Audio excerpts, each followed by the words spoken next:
Hello and welcome back to the Cybus Industries podcast. I'm here once again joined by my good friend JCTV. Yo, we're not here with Ollie Cut this week. Hey guys, it's JCTV and today we are talking about Doctor Who. Doccy Who. Ollie Cut's not here, he got exterminated. Or did he get Weeping Angel on the theme of today? He got zapped back in time. But don't worry, it's just the two of us, but we'll survive, man. You'll survive. So, Jack Collins, talk to me. The plot, right? An animation. I've got Sonic sunglasses on, by the way. Oh, yes, mate. Yeah, come on, get in. Now, tell me, an animation gets possessed by the god of light, comes to life, kidnaps people, traps them in film tape. Tell me, do you like that? Do you think it's good? Yeah, I thought it was like one of the best episodes of this Russell era. I agree completely. It is like, I think it's the best of the whole since 2023 for me personally. I mean, it's up there with like Wild Blue Yonder and that, I'd say. Yeah, I think I Bubble prefer was it to Wild Blue Yonder. I really Dot and Bubble was very good. I still think it's better than Dot and Bubble, man. Speaking of it's really up there Dot for me. and Bubble, there's a good segue there. We're probably not there yet, but the whole segregation side of things. Yeah, go on, talk to me. I think it was handled better than Rosa. I just, like, when I walked in today, because Mum and Rushton said they watched the episode yet, I just turned around to them and said, if it was in the Chinballs era, I'd be like, guys, right, Graham and Ryan and Yaz, you stay outside because you're not allowed in the diner because you're considered black. You know, I met with Malcolm X once. Nice fella. And then Nice fella. Beat him at checkers. We had a bit of a protest. Anyway, Ryan and Yaz, you got to stay outside. Me and Graham will go investigate and talk to the white folk. That's pretty much what it would have been if Chibnall wrote this episode, but he didn't. It was written by Russell T Davies. But he didn't. Russell the Davies handled it quite well, I think. He did. I just think the overall story is really cool. I like the fact that Mr. Ringerding wasn't evil. It was Lux that possessed him to be evil. I thought that was quite clever. I like the whole cartoon side of it. Yeah, have you ever seen Who Framed Roger Rabbit? Love that movie. I've seen it once. I've seen it loads. It's brilliant. It is like, it's just exactly what you want from a Doctor Who episode that's styled like a evil cartoon. This is anything you can ask for. Anything you can ask for.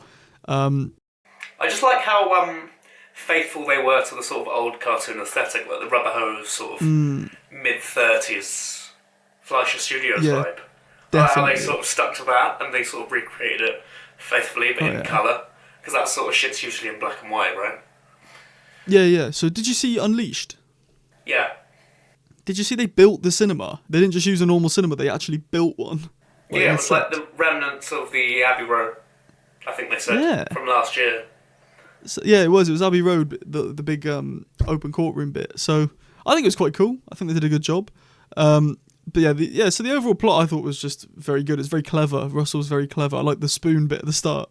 I think it's one of his best. 100%. The spoon at the start was very cool. You know, when he licked the spoon.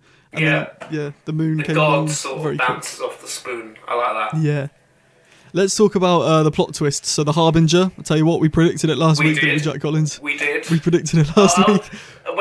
When the Mr. Ringling was like, don't make me laugh because it sounds like this. I was like, boom. Fucking yes. I was like autistically clapping at my TV. I was as well. I was just like, yes, mate. I was sat in my auntie's living room and I was like, yeah. Fucking called it, mate. Yeah, I loved it.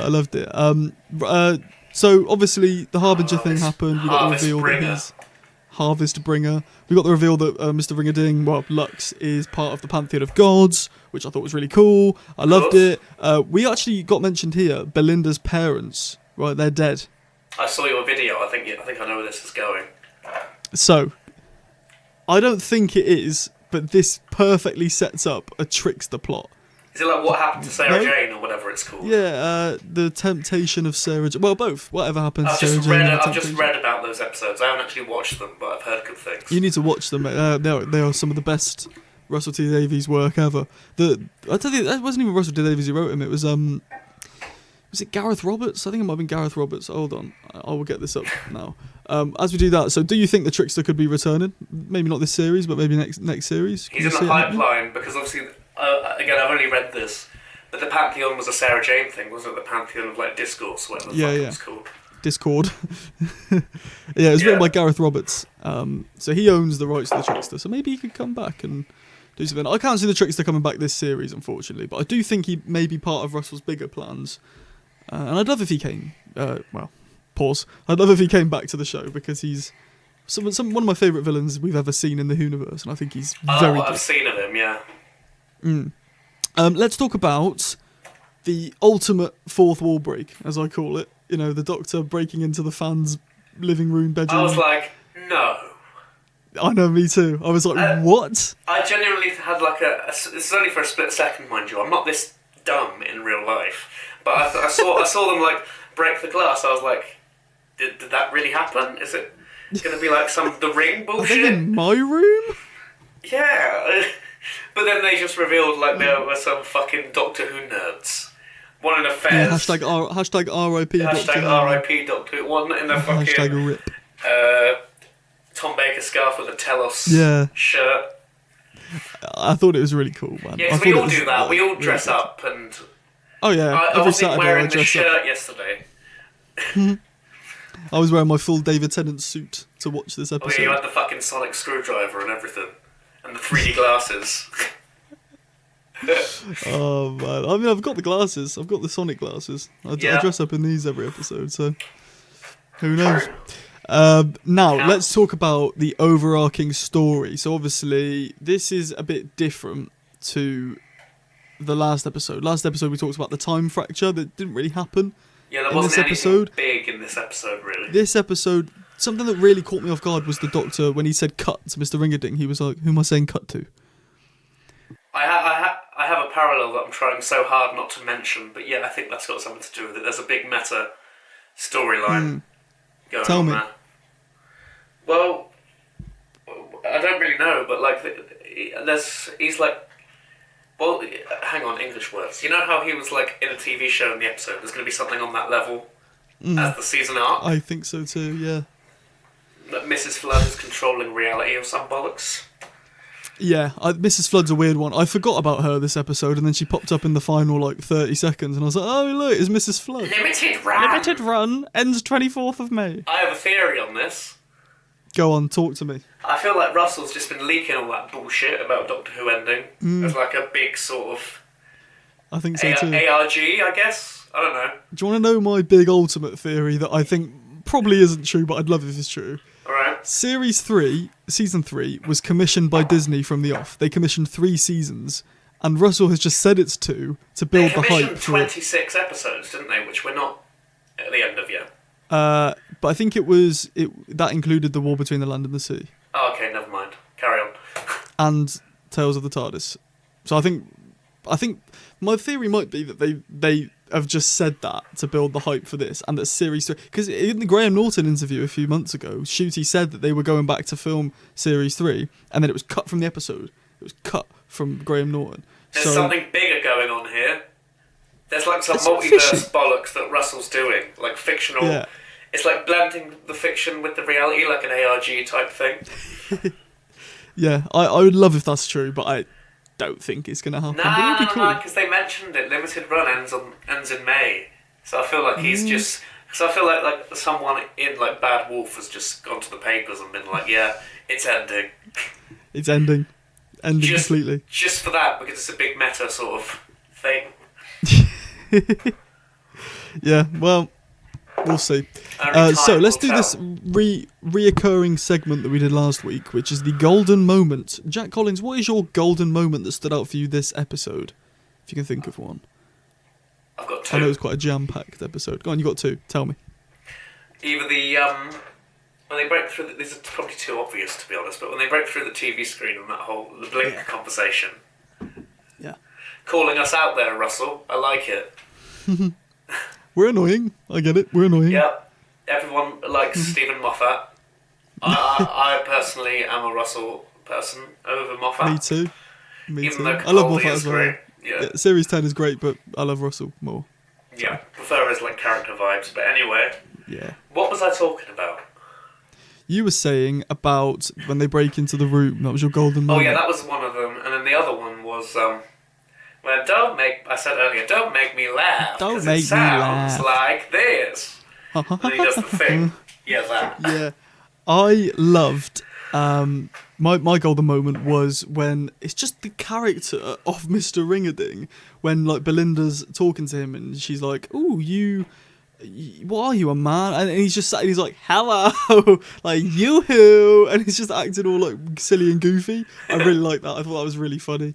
I like him as a whole. Is my golden to be moment. fair. Yeah. Like when he was stood there, it's so cool. He was so cool looking. I do feel like he might have been slightly underused. Like he was in it quite a bit, but like there was a whole chunk in the middle for like 15 minutes where he just wasn't there. Can we talk about quickly the nightmare fuel? Have you seen the nightmare fuel when he gets turned into like this 3D model? I was about to mention that. That stuck out to me as well. Like he just it's like terrifying. It's like those whole. I've seen someone say this. This isn't an original thought from me, but it's like those close-ups on SpongeBob that you get. Like you know, where they just cut to like Wallace and Gromit. You know, where they just cut to like Squidward and he's really, really ugly and like close up. I forgot about those. Yeah, that's sort of vibe someone said on like I think it was Threads.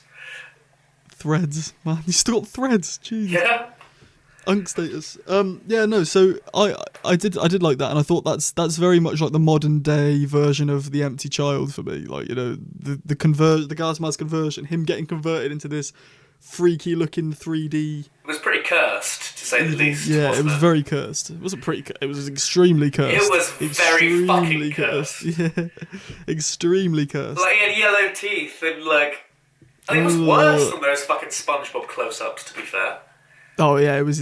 This was pure evil. Evil. To keep the SpongeBob thing going. That's it. That's what I was going for. R.I.P. Mermaid Man. The bonus question.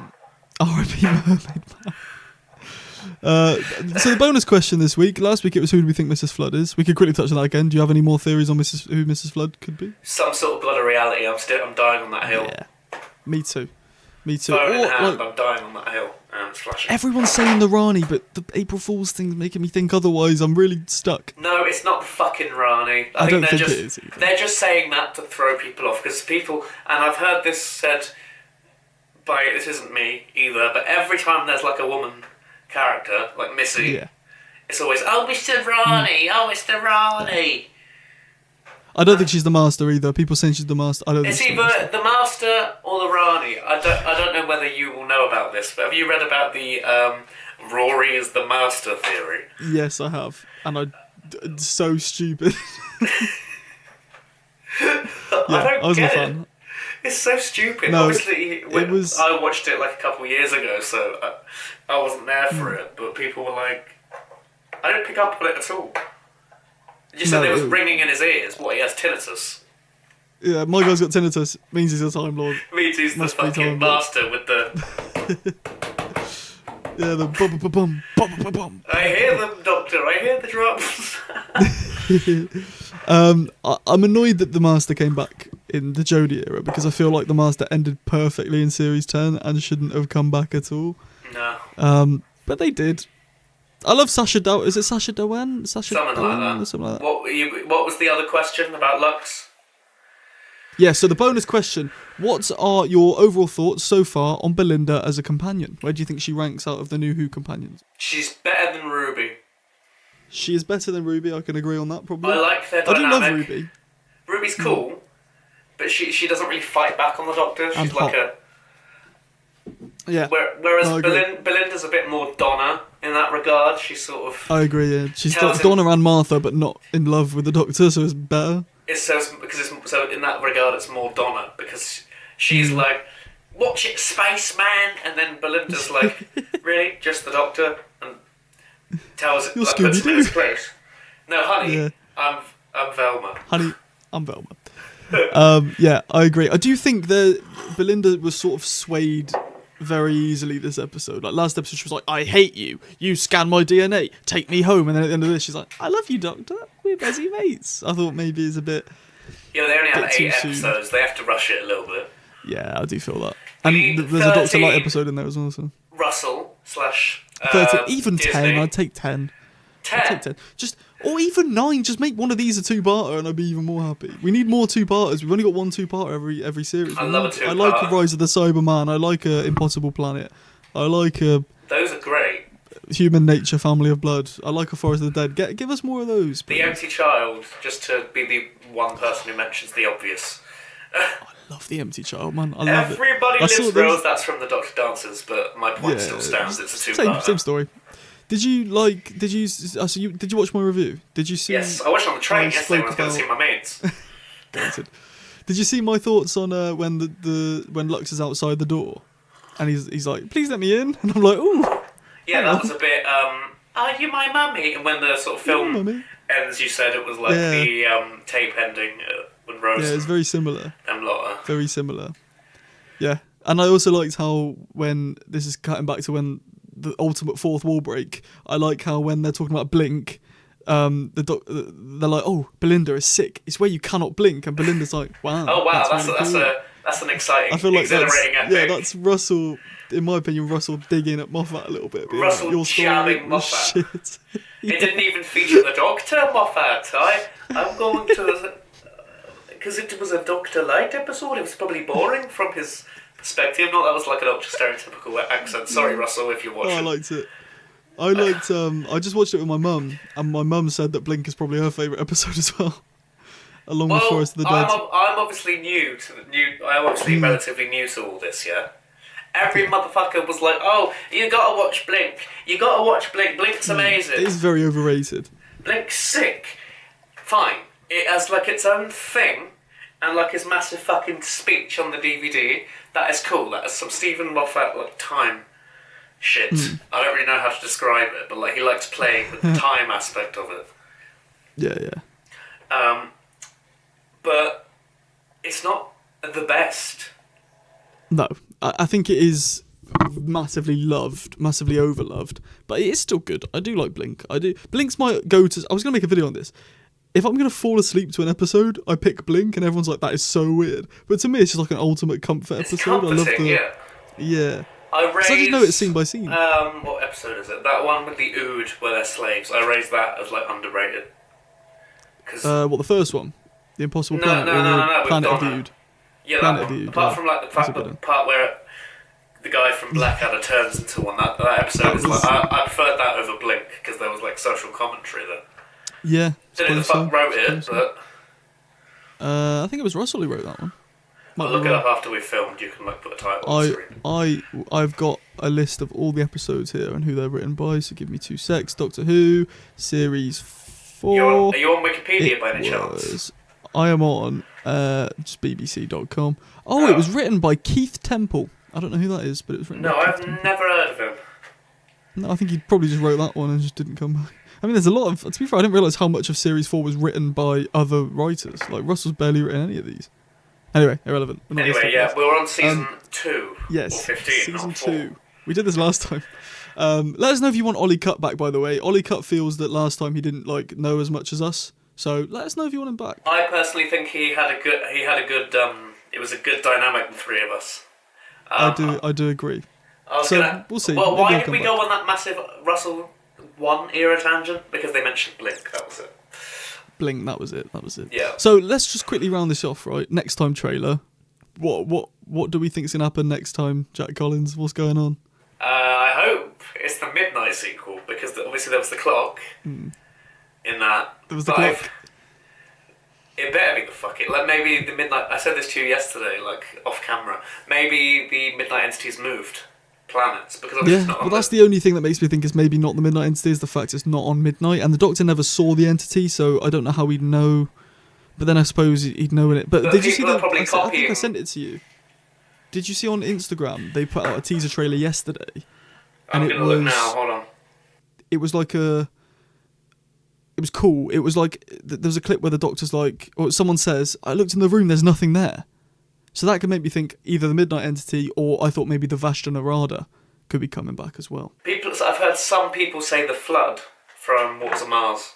Yeah, I feel like that's unlikely because I feel like there's nothing really to provide it there. It's not on Mars. It's not on Mars. There's no evidence. But, yeah, like I said last week, technically, we've never seen the Midnight Entity. Yeah, so it's not a returning villain. Russell said It's there's no not. New Who returning villains, but we've not seen the Midnight Entity, so... It's just been implied and copying, like, Yeah, possessing the characters. We haven't seen it. well, that's it. But I hope it's midnight. It better be fucking midnight, Russell. And if it's not... Yeah. If not, I'll take Vash and Narada, but... Yeah, but that's a Moffat episode, so I don't know whether Yeah, but so was the Weeping Angels, and then they did that in the whole Time of Angels thing. We don't talk about that. That was a bad time. Nah. That was a dark time. Dark time. Right, so Jack Collins, tell me now, out of 5, where do you rate Lux? 5. 5, really? If we're going back to do that tier list at the end of this season, it's going in S. 100%. It's I would say going in fantastic even. That's the one. Fantastic, yeah. I would say 4.8 because I feel like there wasn't really much drive for this. Like, what does Lux actually want to do? There wasn't really much of like what he wants to do. He killed 15 people and put them in a frame. That was it. Like, he didn't really have much other threats. That's like, true. He just sort of was there. Like, there wasn't really much. Like, what did he actually want to do? Like, Maestro wanted to kill all the music to kill humanity. Toymaker wanted to make everyone turn against each other. I thought he wanted to absorb all Sutek the wanted light. to kill everyone. Yeah, but he did that in the end, and then he died. So, I don't know. But it was really good. It's definitely my favourite of the new era, and I loved it to bits, and I'm so excited for the Well next week. It is one of the best of Russell's second era so far. 100%. Like, I don't think I've been... 100%. I was just a little bit less hyped for the part where it goes from Susan Triad to Sue Tech. Yeah. That was like some fuck... That was the level of excitement that it was yesterday. Yeah. It was just and it was awesome. like, don't make me laugh, because it sounds like this. That Yeah. fucking giggle, man, it could come back to haunt me. It's in my head. It's just in my head constantly. Like, the 4 knocks of the Master, it's just in my head. Yeah. He who knocks yeah. 4 times. He who knocks 4 times. Well, will they knock 4 times next week? Maybe that's the returning villain in the Well. Oh, it's not the fucking Master, is it? But didn't the Midnight Entity do some form of knocking as well? Like bang, bang. Oh, it did. Oh, Jack Collins. Jack Collins has solved it, guys. He solved it. Yes, he now, has. Let's obviously, go, boys. we're going to leave this here for now. If you did enjoy, please do like and subscribe. Subscribe to Jack as well. His channel is in the description. And, subscribe if you like Doctor Who. We do all things here. I'm going to give you a very large amount of top 5s coming over the next few weeks, over the next week until Saturday when The Well comes out. And we'll join by Jack next Sunday for another podcast. Go on, you want to say something? Subscribe to Jack. And, yeah. Don't make me laugh. Don't make us laugh.